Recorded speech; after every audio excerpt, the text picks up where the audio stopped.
Сәлем достар, мен сендерге әлемде қазір не болып жатқанын айтып берейін. Неге қазір айналамызда көп адам маска киіп жүр? Себебі сыртта көшеде ауру жүр. Ол вирус деп аталады. Вирус жұқса, адамдар жөтеледі, не ауырып қалады.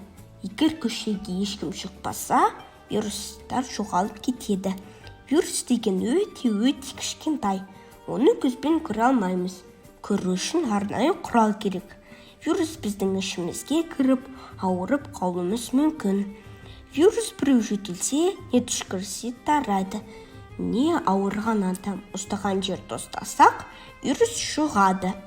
Вирус басқа жолмен тарай алмайды. Сондықтан біз сабаққа бармай, ойнауға шықпай, достарымызға бармай, үйде отырсақ, вирус жоғалып кетеді. Әрине біздің әкеміз бен анамыз жұмысқа тамақ не дәрі үшін сыртқа шыға алады.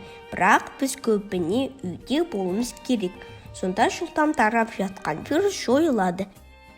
Кейбір аға-әпкелеріміз вирусты жеңетін дәрі іздеп жатыр. Біз қолымызды жиі сабындап жуып оларға көмектесе аламыз. Себебі жылы су мен сабын вирустарды өлтіреді. Вирус әлі сыртта жүргенде сен де үйде ойнап сабақ оқи аласың. Осылайша біз вирустарды жеңуге көмектесеміз.